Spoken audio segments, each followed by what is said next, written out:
Hello, good afternoon sir and classmate. My name is Glyza Salazar from B.Ed 3E and I am the last reporter for this group.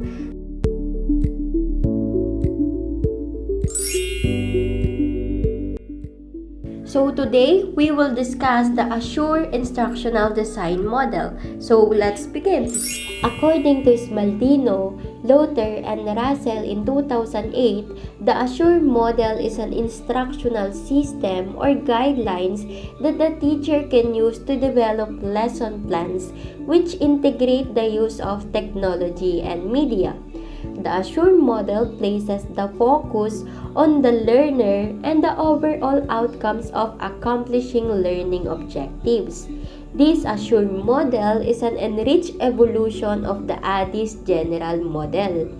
Although the Assure model has 6 steps which do not exactly correspond to ADDIS, which has 5, Assure also presents design phases and share with it the 2 main features. First, the initial focus on analysis and the cyclic structures. The peculiar feature of this model is that it is focused on planning and conducting instructions that incorporate media. Its main perspective is on how to integrate media, any kind of media, into instructions in a method capable of producing the desired learning outcomes. So this model, or the Assure model, developed by Robert Heinig and Michael Molenda decades ago. The Assure model gained popularity because of its use in a popular textbooks for educators. Teachers prefer the Assure model because it is designed to be used for a few hours of instructions and for each individual students. This model does not require high complexities of delivered media, deep ID knowledge, or high revisions of designs. The main difference between an inexperienced, or what we call the new teachers, and an expert teacher is that an expert teacher can easily decide on the content, appropriate teaching strategies, and delivery medium that they will use in their teaching process. So the Assure model gives new teachers a general roadmap to follow to help them think more like expert teachers. The Assure model has 6 steps, each represented by a letter in the acronym title, with each step describing a set of tasks central to the informed selection and use of educational technology. The Assure acronym stands for these important components. First is analyze learners. Second is state objectives. Third is select methods, media, and materials. Fourth is utilize methods, media, and materials. Fifth is require learner participation, and last is evaluate and revise. So let's discuss the first step in the Assure model. To analyze the learners, you must examine the learner in detail. Like most things, without taking the time in the beginning to examine the learners, nothing you have prepared will be effective. Once you have an understanding and reasonable grasp for the learner's competence at the beginning of the instructions, the teacher can modify to assist the learner in their learning endeavors. So as part of analyzing your learners, you must identify your audience. So who is your audience? Your audience can be the students, teachers, group members, an organization, a youth group, and among many others. You must know the audience if you are to select the best medium to meet the objectives you have set. The audience can be analyzed in terms of their general characteristics, specific entry competencies, and their learning styles. So let's discuss first their general characteristic, which compose of their grade level, age, sex, mental, emotional, physical or social problems, and even their socioeconomic status. A superficial analysis of the learner's characteristic can provide helpful leads in selecting instructional methods and medias. The characteristics of the learners depend on their reading skills, ethnic or cultural subgroup, learner's apathy, and social background. So the more advanced have a sufficient base for using audio, visual, or even verbal materials. If learner apathy toward the subject matter is a problem, consider using a highly stimulating instructional approach, such as a dramatic videotape or a simulation game. Learners entering a new conceptual area for the first time may need more direct, concrete kinds of experiences, such as field trips or role-playing. Remember, more advanced learners usually have a sufficient base for using the audiovisual or even verbal materials. So next will be the specific entry competencies, which compose of their prior knowledge, skills, and the attitudes about the topic. So, at the beginning, you have to assume that the learners lack the knowledge and skills, but they possess the knowledge or skills needed to learn and understand from the lesson. This assumption that learners have prerequisite knowledge or skill to begin the lesson can seldom be accepted casually in school settings. Teachers of mixed ability class routinely anticipate that some students will need remedial help before they are ready to begin a particular unit of instructions. This realization suggests that instructors must verify assumptions about entry competencies through informal and more formal means, such as testing with standardized or teacher-made tests. Entry tests are assessments, both formal and informal, that determine whether the students possess the prerequisites. So let's move on to the learning styles. In learning styles, it refers to the cluster or psychological traits that determine how an individual perceives, interacts with, and responds emotionally to learning environment.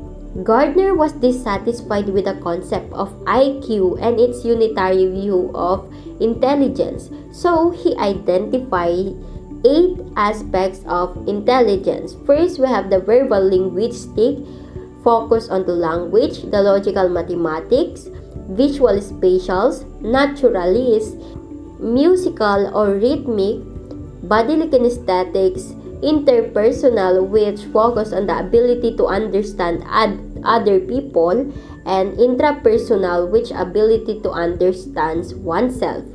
So that's are the 8 aspects of intelligence by Howard Gardner, which includes in the learning styles of the learners. So let's proceed to the second step in Assure model, which is the state objectives. The stated objectives are statements describing what the learner will do as a result of instructions. In other words, objectives are the learning outcomes, that is, what will the students learn from the lessons. In order to develop proper objective, you must frame them in terms of desired behavior. What the learner will be able to accomplish after completing the instructions. The objective you use should be as specific as possible so that the learners understands what they are to accomplish. If objectives are clearly and specifically stated, both the learning and teaching will become objective-oriented. Most objectives contains 4 parts. First, we have the audience, the behavior, the conditions, and the degree. A well-stated objective starts by naming the audience of learners, or for whom the objective is intended. You need to focus on what the learner is doing, not on what the teacher is doing. Learning is most likely to take place when the learner is active in mentally processing an idea or physically practicing a skill. Second will be the behavior to be demonstrated. The heart of the objective is the verb describing the new capability that the audience will have after instructions. This verb is most likely to communicate your intent clearly if it is stated as an observable behavior. Next would be the condition and the degree.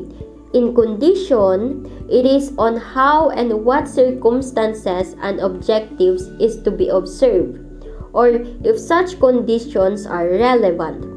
The final requirement of a well-stated objective is to indicate the standard by which acceptable performance will be judged includes what degree of accuracy or proficiency must the learner display, or whether the criteria are stated in qualitative or quantitative terms.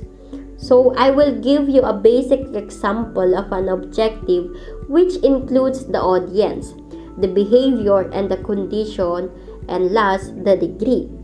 So here is the example. At the end of the lesson, the students will be able to write clear learning objective using the ABCD method. In here, the students is the audience, the word write is the behavior, and using the ABCD model is the condition. And last, the word clear is now the degree. Aside from ABCD method, we have another way of determining a learning objective. It is the SMART method. In a SMART method, it stands for specific, measurable, attainable, relevant, and timely. So let's have first the word specific. In specific, we use clear and direct language to tell the learner exactly what he or she should learn or she should be able to do after the instructions. Next would be in measurable. In measurable, the point of setting a learning objective is to determine if the learner can meet, perform, or satisfy it. And you can only do that if the objective is something that you can measure. That means first that it must be an action that you can observe. This is where the common mistake of using the words like know or understand, which are not action that can be objectively observed. In learning objective is corrected. Don't create a learning objective that can be satisfied only by your own subjective understanding of the performance. Next will be the attainable. Your learning objective must be something your learners have a chance of completing or satisfying. They must have enough pre-existing knowledge, time, and similar resources. For example, you will not create a learning objective that asks an elementary school child to construct a rocket in an hour. It's just not achievable or attainable. Next would be, or the fourth is relevant. The objective should be something that the learner sees the value in learning. Don't teach materials that's not important or won't be used. Remember that your instructions or in classroom should matter to your learner. And lastly, the T stands for timely. Make sure your learning objective is something your learner will have to use in a timely fashion, like tomorrow or next week instead of next year's. So that stands for SMART approach. We have the specific, measurable, attainable, relevant, and timely. So using this SMART method is a great way to help you check your own work when you're creating an objectives. It keeps you focused on building a useful objectives and works as a quick and easy checklist of sorts. If you haven't used SMART in the past, try it next time you're writing objectives and see if it doesn't help you. So let's move on to the third step in the Assure model, which is select methods, media, and materials. We already tackled the first two, which is the analyze learners and state objectives. Once you know your audience and have a clear idea of what they should get out of the lesson, Then it's time to select the appropriate method for the given learning task. Select available materials, modify existing materials, or design new materials or to help you accomplish this task. At this step, the instructors should connect the audience to the objectives. But how do we connect these two? To connect the two, the teacher must determine what method to use. A systematic plan for using media demands that the media be selected systematically at first. So the selection process has two stages. Number 1, deciding on the appropriate method for the given learning task. First, it will be overly simplistic to believe that there is one method that is superior to all others or that serves all learning needs equally well. Teachers often structure assignment to allow students with different preferred learning style to pursue their individual practice through different methods. So number 2, choosing an appropriate media format and selecting, modifying, or designing the specific materials within the format. A media format is the physical form in which a message is incorporated and displayed. Media formats include, for example, the flip charts, slides, audio, film, video, and computer multimedia. So we already talked about the media format and its example. So once you decided what media format suits your objective, the next thing that you should consider is finding specific materials to convey the lessons. So in obtaining appropriate materials, it will generally involve one or of 3 alternatives. So let's have first the selecting available materials. In here, the majority of instructional materials used by teachers and trainers are off the shelf. When we say off the shelf, it is ready-made and available from school, district, or company collections or either easily accessible sources. Next would be the modifying available materials. If you cannot locate any suitable materials, you can also modify what is available.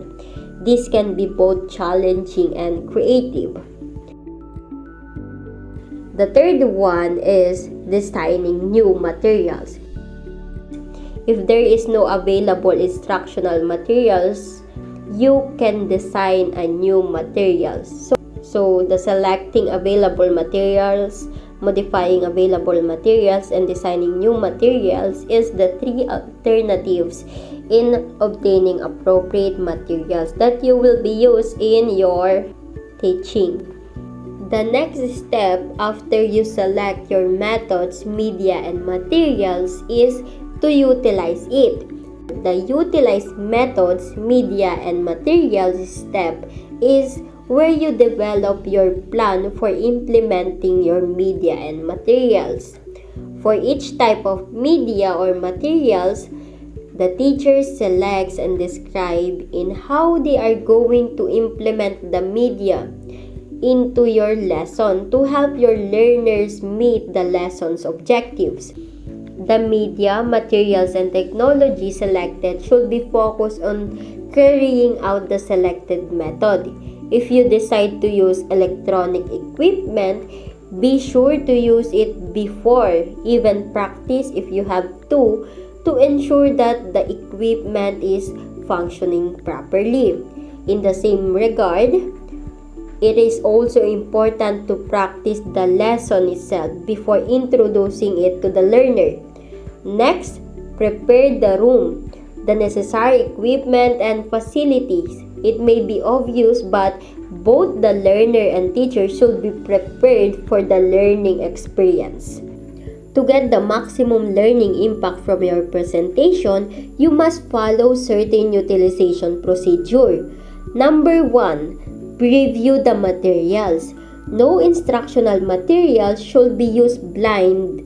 That's why during the selection process, you should have determined that the materials are appropriate for your audience and objectives. Number 2, practice the presentations. After previewing the materials, you should practice your portion of the presentation. However, do not practice or the presentation will be sound canned. Number 3, prepare the environment.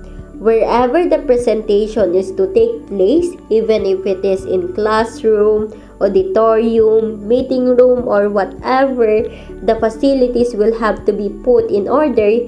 Utilization of many media requires a darkened room, a convenient power supply, and access to light switches. Number 4, or the last procedure in utilization. Present the materials. This is what you've been preparing for, so you will want to make the most of it.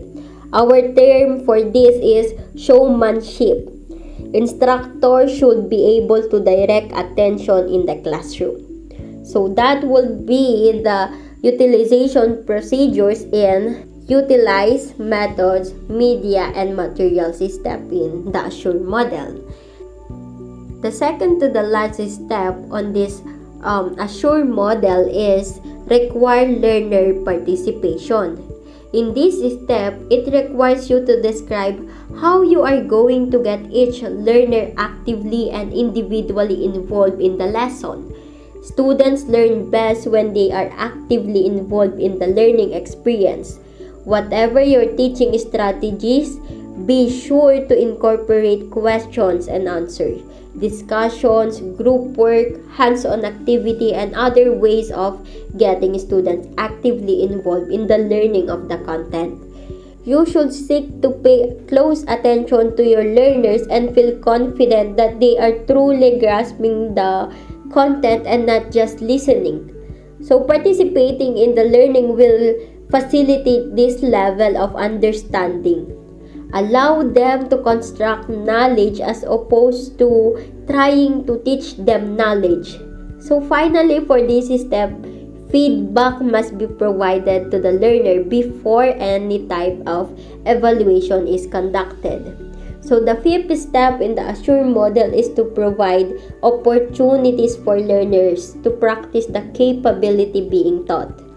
So educators have long realized that participation in the learning process by the learner enhances learning. So dyan do we urge reorganization of the curriculum and instruction to make students' participation a central part of the process. The last step of the Assure method or model is evaluate and revise. Here, the evaluation should be matched to the objective. Ultimately, this last stage is the most important. You must evaluate the instruction process from start to finish using the objectives you created in the beginning. It is helpful to reflect on your objectives, the instructional strategies, the instructional materials, and the assessment. By evaluating the learners against the objectives, it can be determined if the lessons was effective and whether any steps needs to be modified or re-examined. Remember this, the Assure model supports the field of educational technology. It is based on the principle that no one student acquires information in the same way. While the Assure model is used to systematically design instruction, it is steps away from the traditional means of instruction, which is using a textbook, lectures, and etc., to the use of technology to deliver the instructions. In conclusion, the Assure process is really just a matter of common sense. However, it is good to follow a guide to improve your teaching technique. Any effective teachers knows that the perfection of their technique does not come overnight, and there is always room for improvement. So by following the Assure process, you will be able to improve your teaching for many years to come. Overall, the Assure model has 6 components, each necessary for the successful implementation of the instructions, including analyze learners, state objectives, select methods, media and materials, utilize media and materials, require learner participation, and evaluate and revise. And that is all about from my report. Thank you for listening. God bless you.